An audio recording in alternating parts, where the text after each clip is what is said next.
नीलकंठ। उस दिन एक अतिथि को स्टेशन पहुंचाकर मैं लौट रही थी कि चिड़ियों और खरगोशों की दुकान का ध्यान आ गया और मैंने ड्राइवर को उसी ओर चलने का आदेश दिया। यहाँ पर मैंने या जो स्टोरी सुना रही है उनका नाम है महादेवी वर्मा। इस कहानी की लेखिका है महादेवी वर्मा। चलिए आगे बढ़ते हैं। बड़े मियाँ चिड़िया वाले की दुकान के निकट पहुंचते ही उन्होंने सड़क पर आकर ड्राइवर को रुकने का संकेत दिया। मेरे कोई प्रश्न करने से पहले ही उन्होंने कहना आरंभ किया, सलाम गुरुजी। पिछली बार आने पर आपने मोर के बच्चों के लिए पूछा था। शकरगढ़ से एक चिड़ी मार 2 मोर के बच्चे पकड़ लाया है। एक मोर है, एक मोरनी। आप पाल लें। मोर के पंजों से दवा बनती है, तो ऐसे ही लोग खरीदने आए थे। आखिर मेरे सीने में भी तो इंसान का दिल है। मारने के लिए ऐसी मासूम चिड़ियों को कैसे दूं? टालने के लिए मैंने कह दिया, गुरुजी ने मंगवाए हैं। वैसे यह कमबख्त रोजगार ही खराब है। बस पकड़ो पकड़ो, मारो मारो। बड़े मियाँ के भाषण की तूफान में के लिए कोई निश्चित स्टेशन नहीं है। इनके कहने का मतलब है कि जब बड़े मियाँ बोलना शुरू करते हैं तो वह चुप ही नहीं होते। सुनने वाला थककर जहाँ रोक दे वहीं स्टेशन मान लिया जाता है।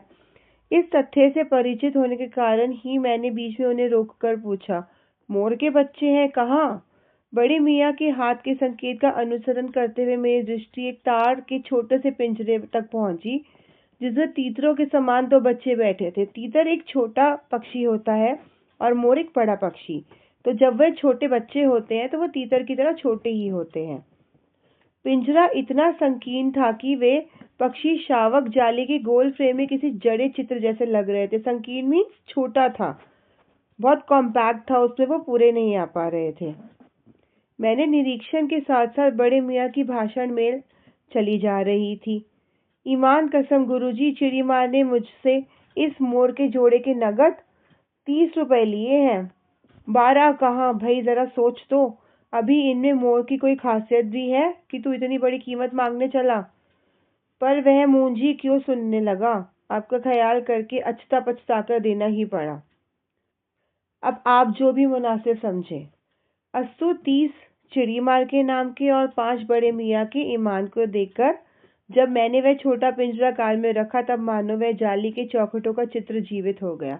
तो अगर आपके एग्जाम में क्वेश्चन आता है कि उन्होंने मोर और मोरनी का जोड़ा कितने में खरीदा, तो आपको लिखना होगा 30 चिड़ी मार के नाम के और 5 बड़े मियाँ के ईमान के देकर 35 रुपए 35 रुपीज में उन्होंने खरीदा। अब हम यहाँ पर हैं। दोनों पक्षी शावकों के छटपटाने से लगता था मानो पिंजरा ही सजीव और उड़ने योग्य हो गया है। घर पहुंचने पर सब कहने लगे, तीतर है, मोर कहकर ठग लिया है। कदाचित अनेक बार ठगे जाने के कारण ही ठगे जाने की बात मेरे चिढ़ जाने की दुर्बलता बन गई। अप्रसन्न होकर मैंने कहा, मोर के क्या सुरखाब के पर लगे हैं? है तो पक्षी ही। चिढ़ा दिया जाने के कारण ही संभवतः उन दोनों पक्षियों के प्रति मेरे व्यवहार और यत्नों में कुछ विशेषता आ गई। पहले अपने पढ़ने लिखने के कमरे में उनका पिंजरा रखकर उसका दरवाजा खोला, फिर 2 कटोरी में सत्तू की छोटी छोटी गोलियां और पानी रखा। वे दोनों चूहेदानी जैसे पिंजरे से निकलकर कमरे में मानो खो गए। कभी मेज के नीचे घुस गए, कभी अलमारी के पीछे। वे दोनों चूहेदानी जैसे पिंजरे से निकलकर कमरे में मानो खो गए, कभी मेज के नीचे घुस गए, कभी अलमारी के पीछे। अंत में इस लुका छुपी से थककर उन्होंने मेरी रद्दी कागजों की टोकरी को अपने नए बसेरे का गौरव प्रदान किया। 2-4 दिन वे इसी प्रकार दिन में इधर उधर गुप्तवास करते और रात में रद्दी की टोकरी में प्रकट होते रहते। फिर आश्वस्त हो जाने पर कभी मेरी मेज पर, कभी कुर्सी पर और कभी मेरे सिर पर अचानक आविर्भूत होने लगे। आश्वस्त मीन्स जब वो निश्चिंत हो गए, जब वो पहचान गए उनको। खिड़कियों में तो जाली लगी थी, पर दरवाजा मुझे निरंतर बंद रखना पड़ता था। खुला रहने पर चित्रा, मेरी बिल्ली, इन नवागंतुकों का पता लगा सकती थी और तब उसके शोध का क्या परिणाम होता, यह अनुमान करना कठिन नहीं है। यहाँ पर वो कहना चाहती कि उनकी बिल्ली अगर उन दोनों को देख लेती, उन मोरनी को देख लेती, तो शायद उन्हें खा जाती, इसलिए उन्हें दरवाजा बंद रखना पड़ता था। अब हम यहाँ पर हैं। वैसे वह चूहों पर भी आक्रमण नहीं करती, परंतु यहाँ तो 2 सर्वथा अपरिचित पक्षियों की अंधकार चेष्टा का प्रश्न था। उसके लिए दरवाजा बंद रहे और ये दोनों उसकी दृष्टि में ऐरे गहरे मेरी मेज को अपना सिंहासन बना ले। यह स्थिति चित्रा जैसे अभिमानिनी मांजरी के लिए असहनीय ही कही जाएगी। अभिमानिनी मतलब घमंडी। जब मेरे कमरे का कायाकल्प चिड़िया खाने के रूप में होने लगा, तब मैंने बड़ी कठिनाई से दोनों चिड़ियों को पकड़कर जाली के बड़े कमरे में पहुंचाया, जो मेरे जीव जंतुओं का सामान्य निवास है। दोनों नवागंतुकों ने पहले से रहने वाले में वैसा ही कुतूहल जगाया जैसे नववधु के आगमन पर परिवार में स्वाभाविक है। लक्का कबूतर का नाम था। लक्का कबूतर नाचना छोड़कर दौड़ पड़े और उनके चारों ओर घूम घूम कर गुट्टगु की रागिनी अलापने लगे। बड़े खरगोश सभ्य सभासदों के समान क्रम से बैठकर गंभीर भाव से उनका निरीक्षण करने लगे, मतलब उनका इंस्पेक्शन करने लगे, उन्हें देखने लगे कि एक नए जीव जंतु कौन आए हैं। उनकी गेंद जैसे छोटे खरगोश उनके चारों ओर उछल कूद मचाने लगे। तोते मानो भली भांति देखने के लिए एक आंख बंद करके उनका परीक्षण करने लगे। उस दिन मेरे चिड़ियाघर में मानो भूचाल आ गया। भूचाल मतलब भूकंप आ गया। और इस पूरे पैराग्राफ में महादेवी वर्मा जी ये कहना चाहती है कि जैसे घर में जब कोई नई वधू आती है, नया मेंबर आता है, तो सब लोग कितने एक्साइटेड होते हैं, वैसे ही उनके जो बाकी जानवर थे उन नए मोर और मोरनी को देखकर अपना एक्साइटमेंट शो कर रहे थे। अब आगे देखते हैं। यहाँ पर धीरे धीरे दोनों मोर के बच्चे बढ़ने लगे। उनका कायाकल्प वैसे ही क्रमशः और रंगमय था जैसे इल्ली से तितली का बनना। इल्ली इज कैटरपिलर, तितली इज बटरफ्लाई। मोर के सिर की कलगी और सघन ऊंची तथा चमकीली हो गई। चोंच अधिक बंकिम और पैनी हो गई। गोल आंखों में इंद्रिनी की नीलाभ छुटी झलकने लगी। लंबी नील हरित ग्रीवा की हर भंगिमा में धूप छाई तरंगे उठने गिरने लगी। दक्षिण वाम दोनों पंखों में सलेटी और सफेद आलेखन स्पष्ट होने लगे। पूंछ लंबी हुई और उसके पंखों पर चंद्रिकाओं के इंद्रधनुषी रंग उद्दीप्त हो उठे। यहाँ पर वो कहना चाहती है कि जब मोर बड़ा हुआ तो उसको जैसे वो असली का जैसे बड़ा मोर हम देखते हैं रंग बिरंगे, उसके रेनबो के कलर के इंद्रधनुषी जैसे रंग के पंख होते हैं, वैसे वो बन चुका था। हम यहाँ पर हैं। रंग रहित पैरों को गर्वीली गति ने एक नई गरिमा से रंजित कर दिया। उसका गर्दन ऊंची कर देखना, विशेष भंगिमा के साथ उसे नीची कर दाना चुगना, पानी पीना, टेढ़ी कर शब्द सुनना आदि क्रियाओं में जो सुकुमारता और सौंदर्य था, उसका अनुभव देखकर ही किया जा सकता था। गति का चित्र नहीं आंका जा सकता। मोरनी का विकास मोर के समान चमत्कारिक तो नहीं हुआ, परंतु अपनी लंबी धूप छाई गर्दन, हवा में चंचल कलगी, पंखों की श्याम श्वेत पत्र लेखा, मंथर गति आदि से वह भी मोर की उपयुक्त सहचारिणी होने का प्रमाण देने लगी। एक्चुअली जो मोर होता है वो बहुत सुंदर होता है और जो मोरनी होती है वो वैसी उस कलर की नहीं होती, वो ब्राउन कलर की होती है। तो यहाँ पर यही महादेवी वर्मा जी बता रही है कि मोरनी मोर के जैसी नहीं थी। Next page. नीलाभ ग्रीवा के कारण मोर का नाम रखा गया नीलकंठ। नीलाभ मतलब नीले रंग का होने के कारण उस मोर का नाम रखा गया नीलकंठ, और उसकी छाया के समान रहने के कारण मोरनी का नामकरण हुआ राधा। मुझे स्वयं ज्ञात नहीं है कि कब नीलकंठ ने अपने आप को चिड़ियाघर के निवासी जीव जंतुओं का सेनापति और संरक्षक नियुक्त कर लिया, मतलब हेड बन गया वो उन सबका। सवेरे ही वह सब खरगोश, कबूतर आदि की सेना एकत्र कर उस ओर ले जाता जहाँ दाना दिया जाता है, और घूम घूम कर मानो सबकी रखवाली करता रहता। किसी ने कुछ गड़बड़ की कि वह उसे अपनी तीखे चंचु प्रहार से उसे दंड देने दौड़ा। खरगोश के छोटे बच्चे को वह चोंच में से उनके कान पकड़कर ऊपर उठा लेता था, और जब तक वह आंत क्रदन न करने लगते उन्हें उधर से लटकाए रखता। कभी कभी उसकी पैनी चोंच से खरगोश के बच्चे का कर्णवेद संस्कार हो जाता था, पर वे फिर कभी उसे क्रोधित होने का अवसर न देते थे। दंड विधान के समान ही उन जीव जंतुओं के प्रति उसका प्रेम भी असाधारण था। प्राय वह मिट्टी में पंख फैलाकर बैठ जाता और वे सब उसकी लंबी पूंछ और सघन पंखों में छुआ सा खेल खेलने लगते। छुओ मतलब पकड़ पकड़ाई जैसा खेल खेलने लगते। ऐसी ही किसी स्थिति में एक सांप जाली के भीतर पहुंच गया। सब जीव जंतु भागकर इधर उधर छिप गए। केवल एक शिशु खरगोश सांप की पकड़ में आ गया। या आप इस चित्र में भी देख सकते हैं, सांप ने शिशु खरगोश को पकड़ा हुआ है। निगलने के प्रयास में सांप ने उसका आधा पिछला शरीर तो मुंह में दबा रखा था। शेष आधा जो बाहर था, उससे चींची का स्वर भी इतना तीव्र नहीं निकल सकता था कि किसी को स्पष्ट सुनाई दे सके। नीलकंठ दूर ऊपर झूले में सो रहा था। उसी के चौकन्ने कानों में उस मंद स्वर की व्यथा पहचानी और वह पूंछ पंख समेटकर सर से एक झपट्टे में नीचे आ गया।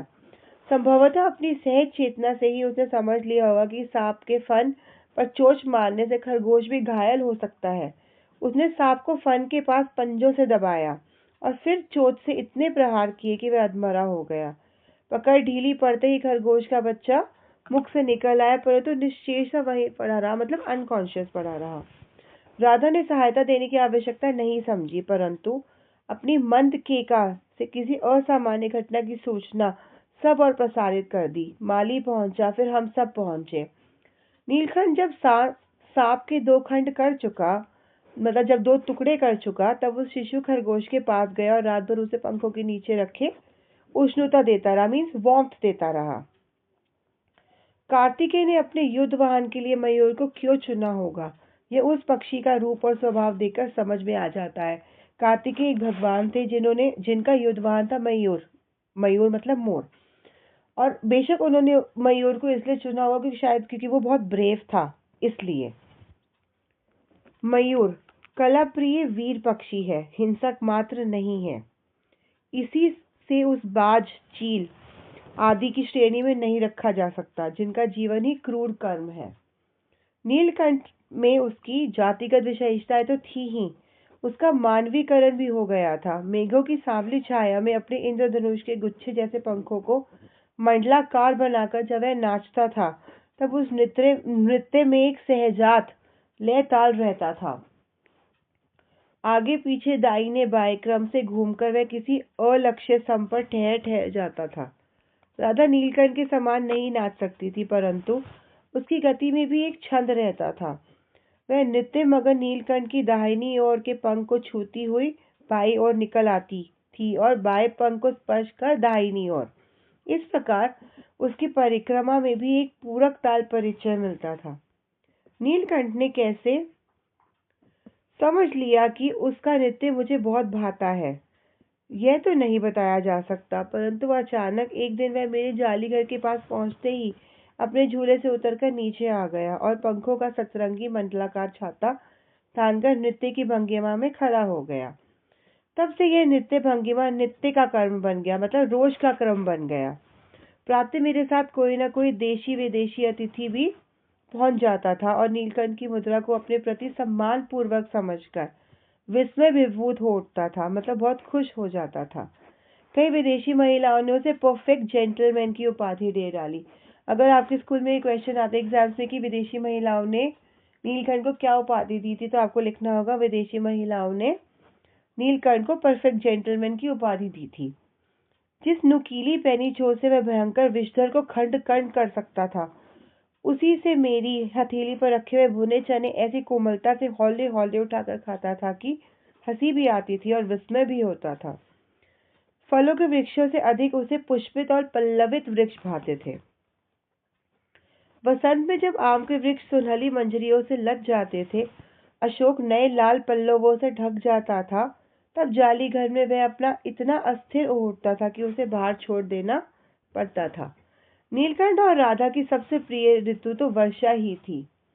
मेघों की उमड़ आने से पहले ही वह हवा में उसकी सजल आहट पा लेते और तब उनका मंद केका की गूंज अनुगूंजती तीव्र से तीव्रतर होती हुई मानो बूंदों के उतरने के लिए सोपान पंक्ति बनने लगती थी।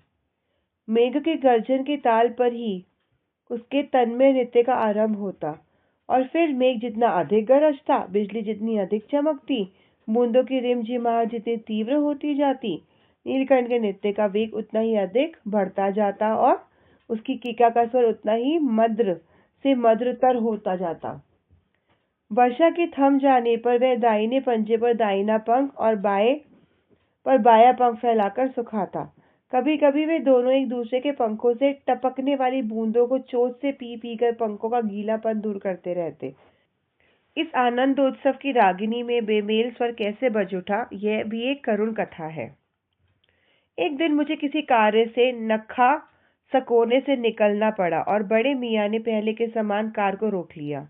इस बार किसी पिंजरे की ओर नहीं देखूंगी, यह संकल्प करके मैंने बड़े मियाँ की विरल दाढ़ी और सफेद डोरे के से कान में बंधी ऐनक को ही अपने ध्यान का केंद्र बनाया। पर बड़े मियाँ के पैरों के पास जो मोरनी पड़ी थी उसे अनदेखा करना कठिन था। मोरनी राधा के समान ही थी। उसके मूंछ से बंधे दोनों पंजों की उंगलियां टूटकर इस प्रकार एकत्रित हो गई थी कि वह खड़ी भी नहीं हो सकती थी। बड़े मियाँ की भाषण मेल फिर दौड़ने लगी। देखिए गुरुजी, कमबख्त चिड़ी माँ ने बेचारी का क्या हाल किया है। ऐसे कभी चिड़िया पकड़ी जाती है? आप ना आई होती तो मैं उसी के सिर पर इसे पटक देता, पर आपसे भी यह अधमरी मोरनी ले जाने को कैसे कहूँ।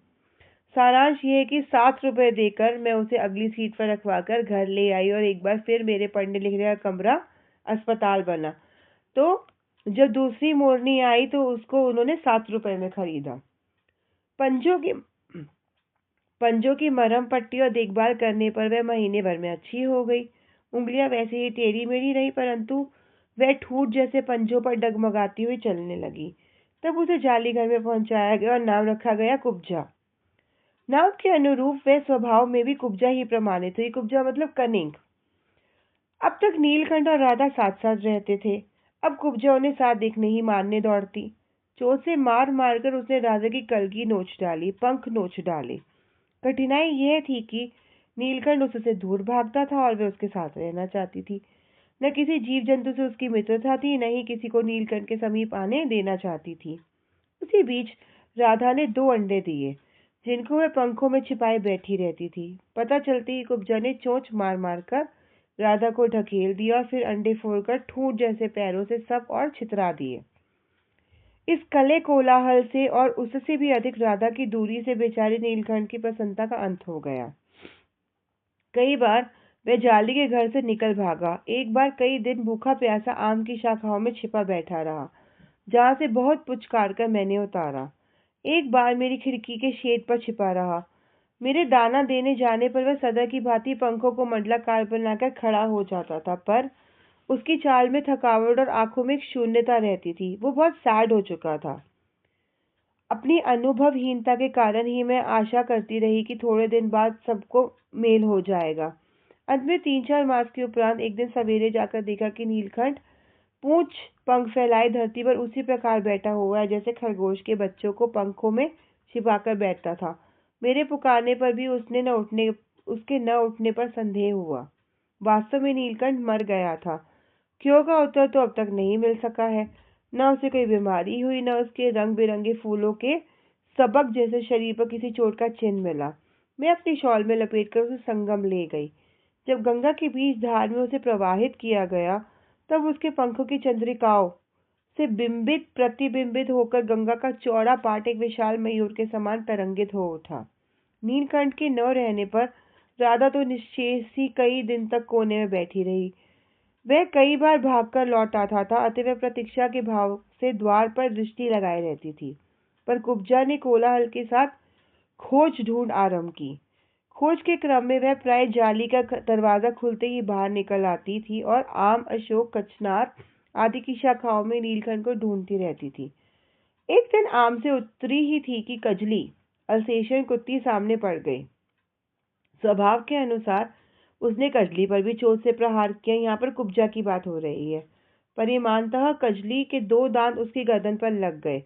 इस बार उसका कला कोलाहल और द्वेष प्रेम भरा जीवन बचाया न जा सका, परंतु इन 3 पक्षियों ने मुझे पक्षी प्रकृति की विभिन्नता का जो परिचय दिया है, वह मेरे लिए विशेष महत्व रखता है।